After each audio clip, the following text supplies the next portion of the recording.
बिहार विधानसभा चुनाव को लेकर सियासी सरगर्मियां काफी तेज हैं। पहले चरण की नामांकन प्रक्रिया खत्म होने में मात्र 5 दिन शेष हैं, लेकिन अभी तक न तो महागठबंधन ने सीट बंटवारे को लेकर चीजें फाइनल की हैं और न ही महागठबंधन में कोई बात बनी है। दोनों ही गठबंधन में सीट शेयरिंग और उम्मीदवारों के नामों पर गहन मंथन लगातार जारी है और इसी बीच आज दिल्ली में बिहार की सियासी खिचड़ी पकने वाली है।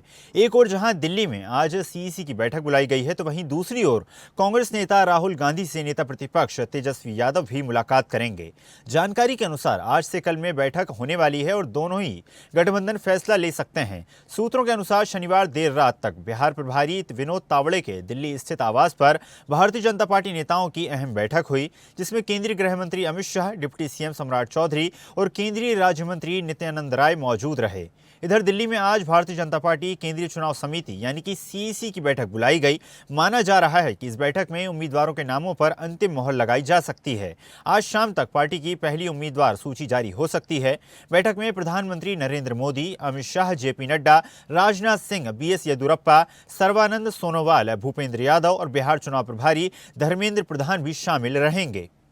चलिए खबर पर अधिक चर्चा करते हैं। सहयोगी धर्मेंद्र हमारे साथ जुड़ गए हैं। धर्मेंद्र, बिहार चुनाव को लेकर लगातार सियासी सरगर्मियां तेज हैं। सभी प्रमुख दल अपनी अपनी तैयारियों में जुटे हैं, लेकिन सभी की निगाहें इस वक्त महागठबंधन पर हैं कि आखिर कब प्रत्याशियों की घोषणा की जाएगी, किस प्रकार सीट शेयरिंग होगा। जी, सबसे बड़ी बात यह है कि केंद्रीय चुनाव समिति जिस तरह से प्रतिदिन लगभग 4 दिनों से लगातार आज शाम में घोषणा कर दी जाएगी, सुबह को घोषणा हो जाएगी, तो ये सबसे ज्यादा उम्मीदवारों के लिए परेशानी का सबब बना हुआ है। कम से कम बिहार में एनडीए की प्रतिदिन, कल की थी कि शाम में लिस्ट जारी कर दी जाएगी, परसों था कि सुबह जारी कर दी जाएगी, यानी तमाम इस तरह की अफवाहों से यहाँ मतदाता के साथ साथ प्रत्याशी भी परेशान हो चुके हैं।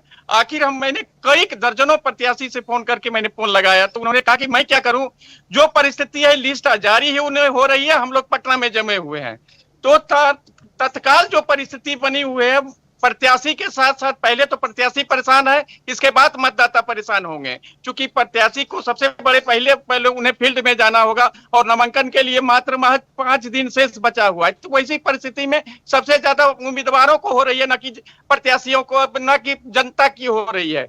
यही कारण है कि आज भी केंद्रीय चुनाव समिति की जो बैठक होगी उसमें तय की जाएगी, उसमें तमाम भारत के प्रधानमंत्री नरेंद्र मोदी, गृह मंत्री राजनाथ सिंह, तमाम ऐसे दिग्गज नेता मौजूद रहेंगे और बिहार की तरफ से तमाम अधिकारी मौजूद रहेंगे। तो सबसे बड़ी बात यही पेच फंसा हुआ है और यहाँ की जनता दिग्भ्रमित अब भी हो रही है कि आखिर क्यों नहीं लिस्ट जारी हो रही है।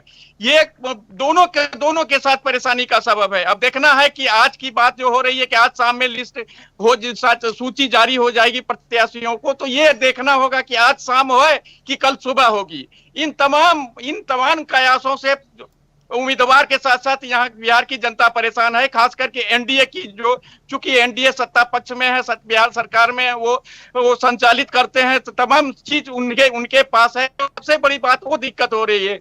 वही महागठबंधन की भी वही सी हालत हो गई है। यहाँ तो महागठबंधन में भी मुख्यमंत्री का पेच फंसा हुआ है।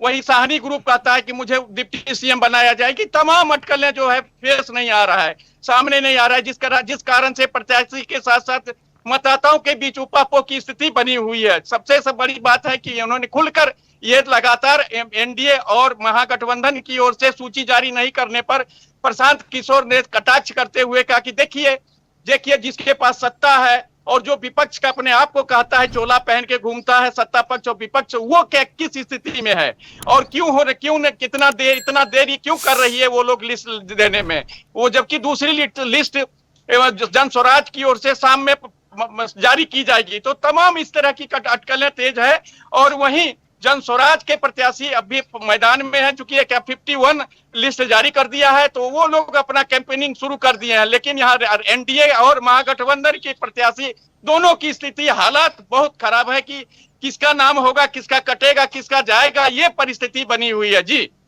धर्मेंद्र, जिस तरह से आपने जिक्र करा कि भारतीय जनता पार्टी के सामने कई सारी चुनौतियां हैं और जिस तरह से अगर केंद्र की राजनीति को समझा जाए तो नीतीश कुमार का और नीतीश कुमार की पार्टी का काफी सारा योगदान वहां पर है, तो कहीं ना कहीं भारतीय जनता पार्टी का जो भी फैसला होगा उसमें नीतीश कुमार को संतुष्ट करना भी उतना ही जरूरी होगा।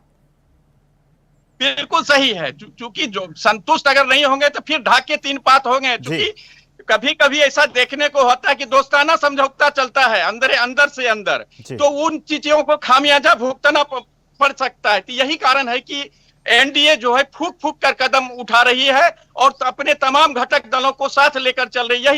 यही कारण है कि इतनी विलंब हो रही है फर्स्ट लिस्ट सूची जारी करने में। सबसे बड़ी बात, चूंकि सरकार में है, सरकार में रहने के बाद जिस तरह से चुनाव के पहले उन्होंने सारी योजनाएं को लागू करवाया, यहां तक कि जो भी है बिजली फ्री, 125 यूनिट फ्री, ये वृद्धा पेंशन, तमाम छात्र के लिए छात्रवृत्ति।